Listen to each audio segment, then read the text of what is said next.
Star Wars 7x7 episode 2085. Before The Rise of Skywalker came out, based on footage that we'd seen in teasers and trailers and whatnot, we did an episode talking about the physics of some of the events that we saw. And today I'm going to follow up on some of those based on the information that we learned from the Rise of Skywalker visual dictionary. Punch it.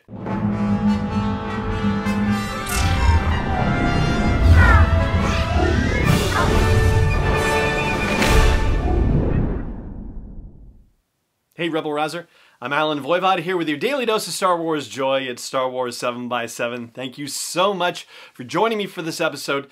Now, back, oh gosh, this is more than a few months ago, I talked with Patron Johnson, who is a professor of physics at Georgetown University. He's been on the show a few times before. And we talked about a couple of elements of The Rise of Skywalker that were shown to us in teasers and trailers, and talked about the possibility of how they could be explained by the world of physics. Well, now that the Rise of Skywalker visual dictionary is out, there's a little bit more information about that. And by a little bit more information, I mean, well, in three particular cases, it's at least enough to explain one of them. And for another one, it just dismisses it entirely in a way. So I'm going to explain what I mean by that on today's episode. First of all, let's just talk about what those three particular things are.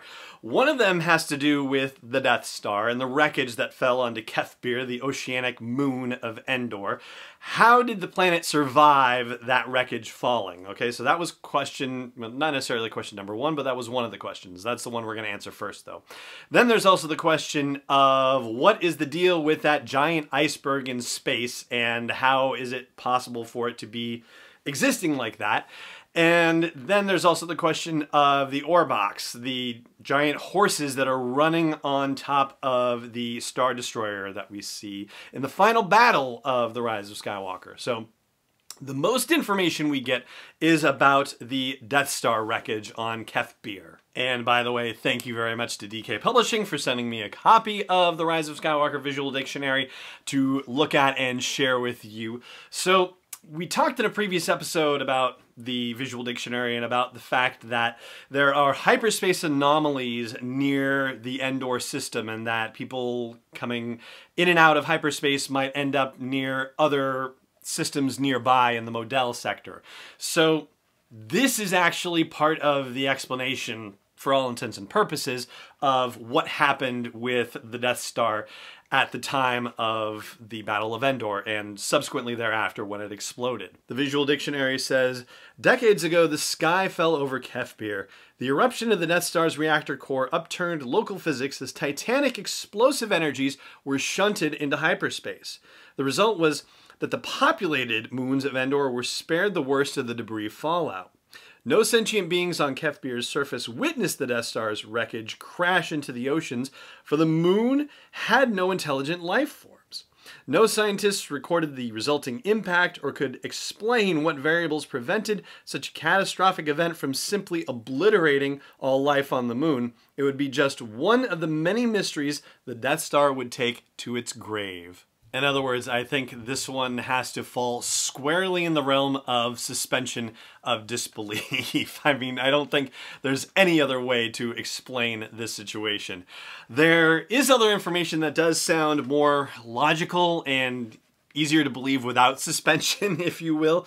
It says the area of the Death Star wreckage has undergone an ecological catastrophe with toxic spillage from the battle station poisoning most of the aquatic life for kilometers around. And it also says that pelted by angry oceans for decades, the Death Star ruins are badly eroded and hazardously unstable. And as far as the specific piece of the Death Star that fell, well, it is partially the equatorial trench, and I would say maybe around from 4:30 to 7 o'clock for the Superlaser Concavity, if you will. Alright, so the visual dictionary goes on to say that dominating the horizon of Kefbir is a massive band of wreckage from the second Death Star. A section of the battle station's equator rises like a mountainous island from the churning ocean.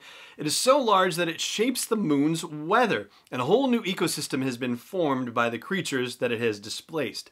As it rots, eaten away by the salt water, Each year, millions of tons of industrial toxins seep into the oceans. Debris washes up all along the coasts of Kefbir's principal ocean, artifacts of the galactic civil war. That any of it survived, or that the moon itself survived such a colossal impact, is a miracle in a star system filled with the unexplained.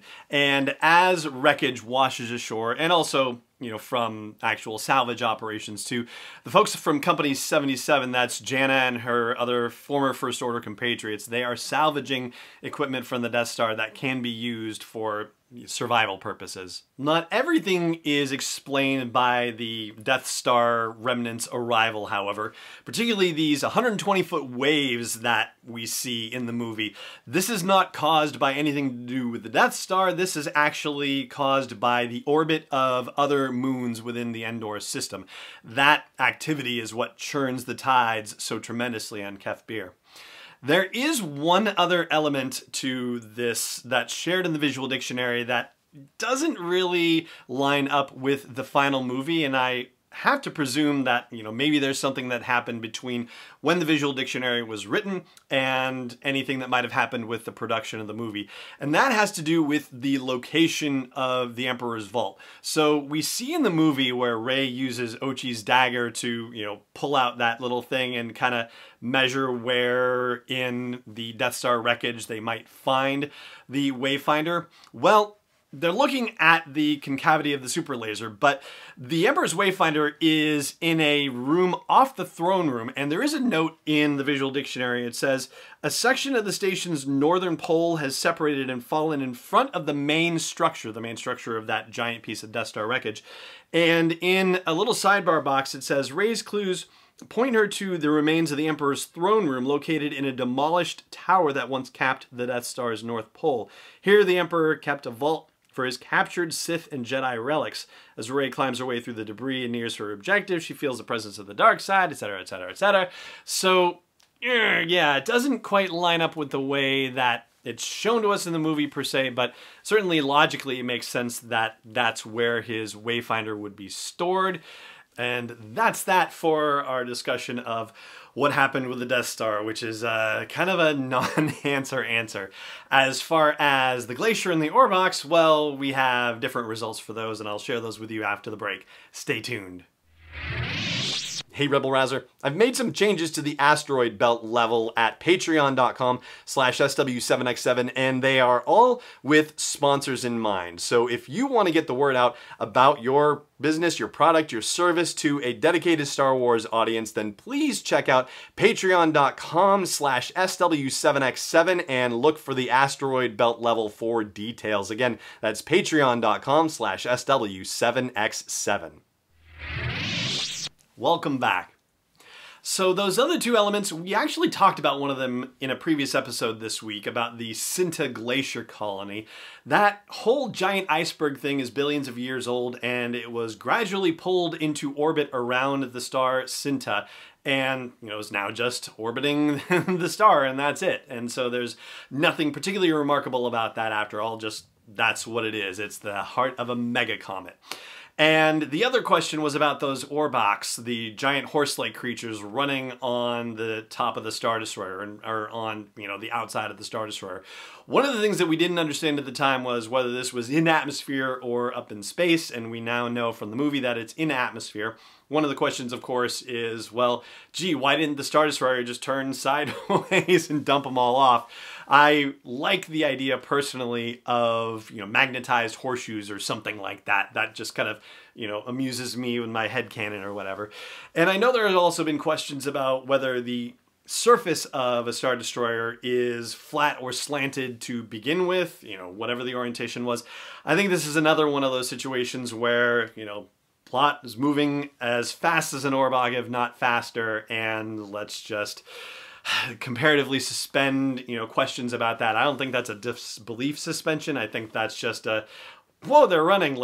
Let's just move on and enjoy it, all right? Let's just enjoy it for pity's sake and not get too wrapped up in it, shall we?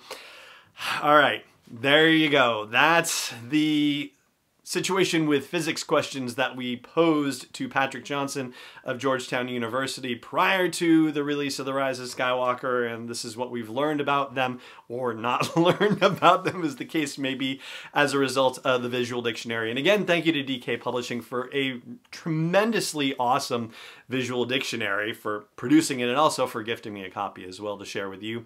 And that's going to do it for this episode of the show. Thank you so much for joining me for it, as always. And may the Force be with you, wherever in the galaxy you may be. Star Wars 7x7 is not endorsed or sponsored yet by Lucasfilm Limited, Disney, or 20th Century Fox, and is intended for entertainment and information purposes only. Star Wars, the Star Wars logo, all names and pictures of Star Wars characters, vehicles, and any other Star Wars-related items are registered trademarks and/or copyrights of Lucasfilm Limited or their respective trademark and copyright holders. May the Force be with them. All original content is copyright 2020 by Star Wars 7x7. We hope you love it.